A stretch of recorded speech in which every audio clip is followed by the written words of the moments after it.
പ്രിയരെ, ബേപ്പൂർ സുൽത്താനെ കുറിച്ച് കേൾക്കാത്തവരില്ലല്ലോ. അതെ, നമ്മുടെ പ്രിയങ്കരനായ കഥാകാരൻ വൈക്കം മുഹമ്മദ് ബഷീറിനെ കുറിച്ച് എത്ര കഥകളാണ് അദ്ദേഹം നമുക്ക് പറഞ്ഞു തന്നത്. പാത്തുമ്മയും ഐഷുക്കുട്ടിയും പൊൻകുരിശു തോമയും ആനവാരി രാമൻ നായരും എട്ടുകാലി മമ്മൂഞ്ഞും മണ്ടൻ മുത്തപ്പയുമൊക്കെ എന്നെങ്കിലും നമ്മുടെ ഓർമ്മയിൽ നിന്നും മാഞ്ഞു പോകുമോ? ഇല്ല. കാരണം ബഷീർ നമുക്ക് മുന്നിൽ അവതരിപ്പിച്ച ഈ കഥാപാത്രങ്ങൾ നമുക്കിടയിൽ തന്നെ ജീവിച്ചവരാണ്. അവരിന്നും ഇവിടെ ജീവിക്കുന്നു. ബഷീർ മനുഷ്യരെ സ്നേഹിച്ചു, ഈ പ്രകൃതിയെ സ്നേഹിച്ചു, ഈ പ്രപഞ്ചത്തെ ആകെ ആലിംഗനം ചെയ്യാൻ ആഗ്രഹിച്ചു. സർവചരാചരങ്ങൾക്കും ഈ ഭൂമിയിൽ ജീവിക്കാൻ തുല്യ അവകാശമുണ്ടെന്ന് വാദിച്ചു. ഭൂമിയുടെ അവകാശികൾ എന്ന കൃതി നമ്മോട് അതാണ് പറഞ്ഞു തരുന്നത്. ഈ കഥ ആദ്യമായി ആനിമേഷൻ രൂപത്തിൽ നിങ്ങൾക്ക് മുന്നിൽ അവതരിപ്പിക്കുകയാണ്. കഥകളുടെ സുൽത്താൻ വൈക്കം മുഹമ്മദ് ബഷീറിന് 1000 പ്രണാമം അർപ്പിച്ചുകൊണ്ട് പ്രപഞ്ചങ്ങളായ എല്ലാ പ്രപഞ്ചങ്ങളുടെയും സൃഷ്ടാവായ ദൈവത്തിനു മുന്നിൽ ശിരസ് നമിച്ചുകൊണ്ട്.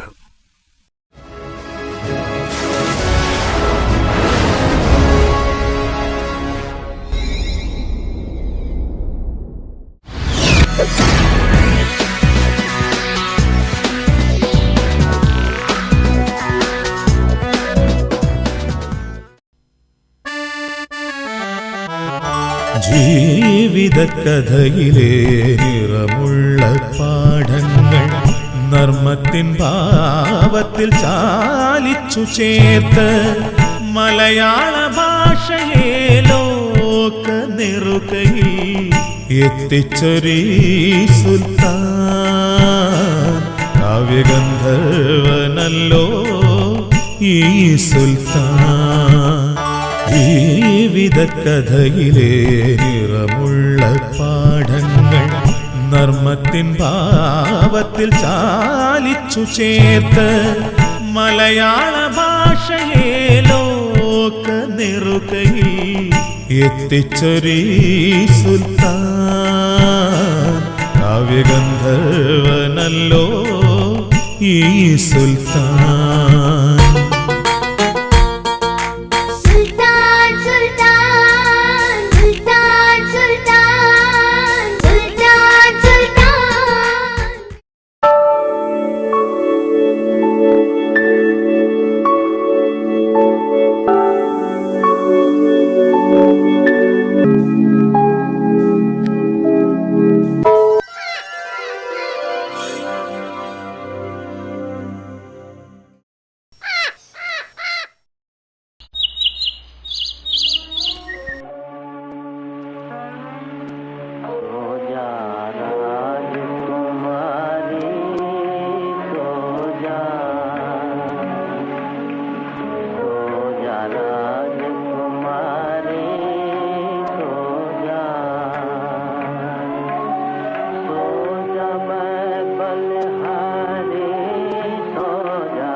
ഗോളത്തിൽ ഇച്ചിരിപ്പിടിയോളം ഭാഗത്തിൻ്റെ ആജീവനാന്ത അവകാശിയായി തീർന്നതോടെ ഭാവി ജീവിതം സുരക്ഷിതമായി എന്ന് ദൃഢമായി തന്നെ വിശ്വസിച്ചു.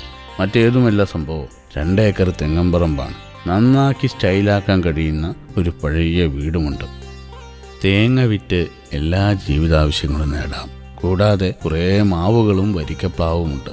വീട്ടാവശ്യത്തിനുള്ള വിറകെല്ലാം പറമ്പിൽ നിന്ന് ലഭിക്കും. പുരാതനമായ ഒരു കിണറുമുണ്ട് ഇവിടെ. നല്ല വെള്ളം സുലഭം, ശരിക്കും മിനറൽ വാട്ടർ.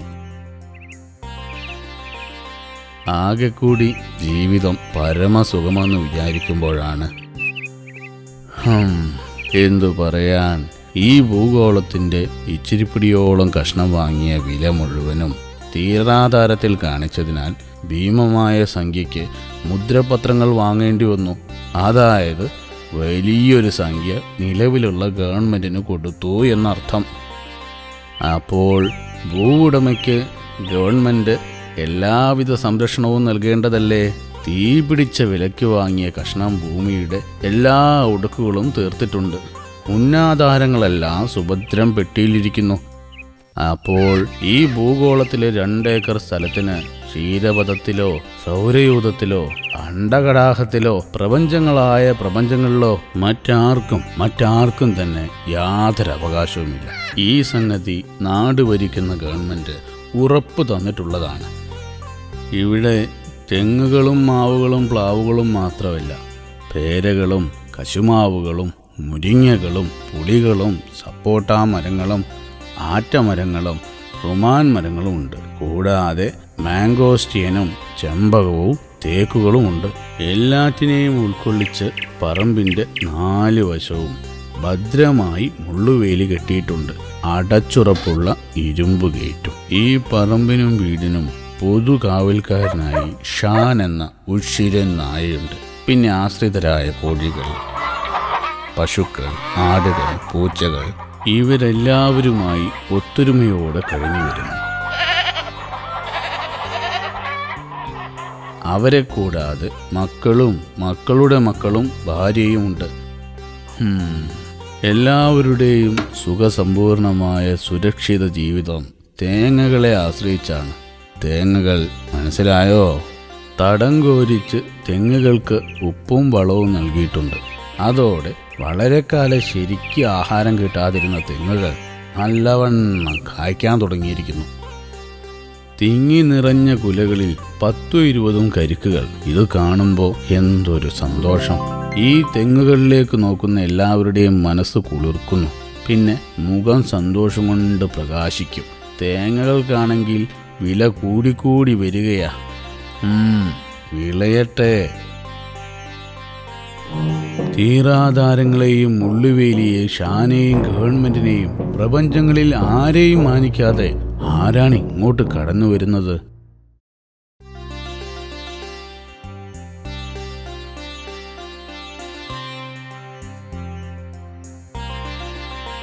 ആഹാ, ഇങ്ങോട്ട് പറന്നു വരുന്നത് ഒരു കൂട്ടം ചിത്രശലഭങ്ങളാണല്ലോ.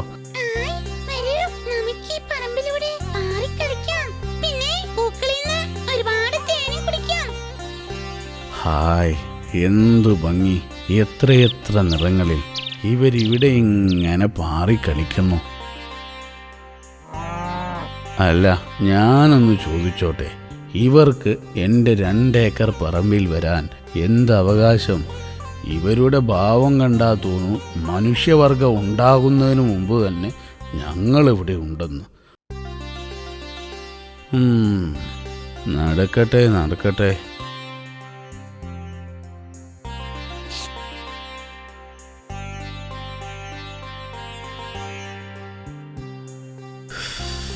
ഷാൻ, ഷാൻ, എന്താണ്? ഇവിടെ വരൂ.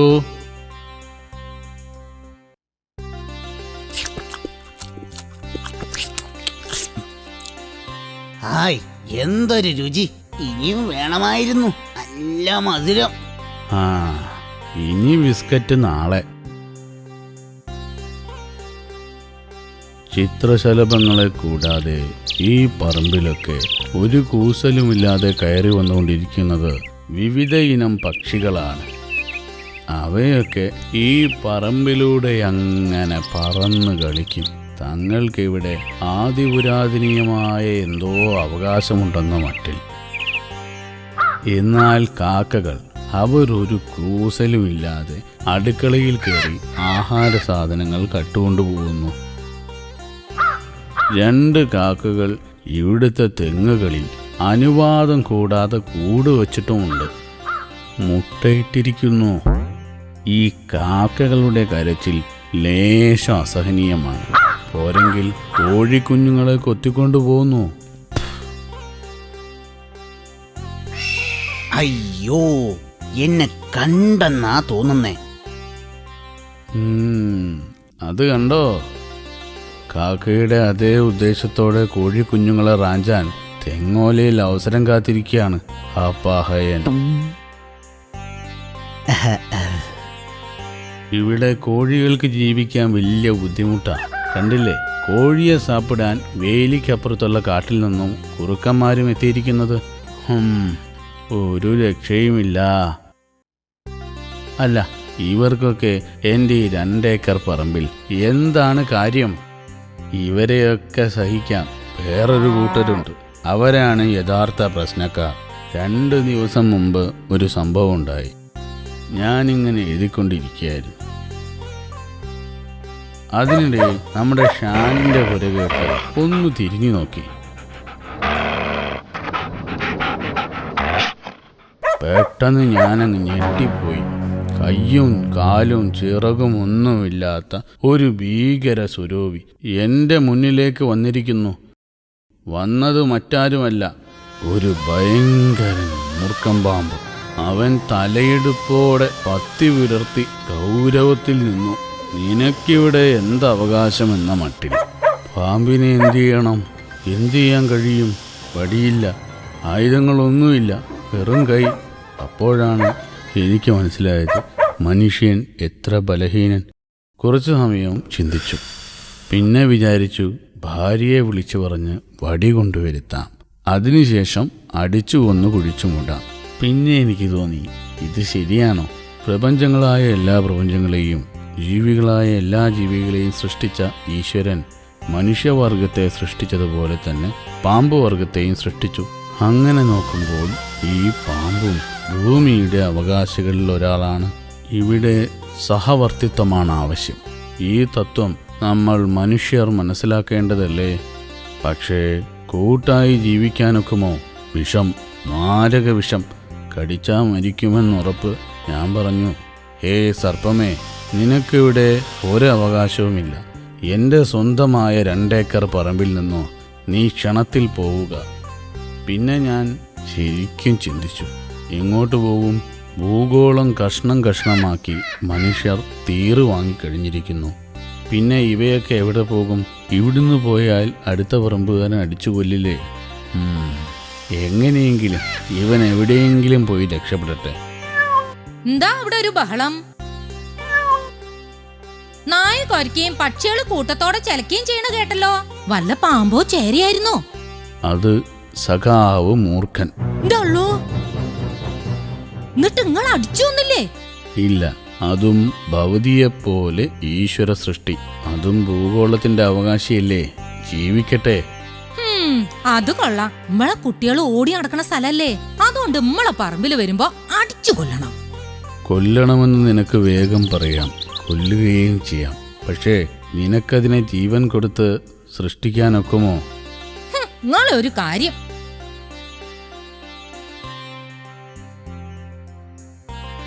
മനുഷ്യരെയും മറ്റും കടിച്ചു കൊല്ലുന്ന പാമ്പുകളെ ദൈവം എന്തിനു സൃഷ്ടിച്ചു?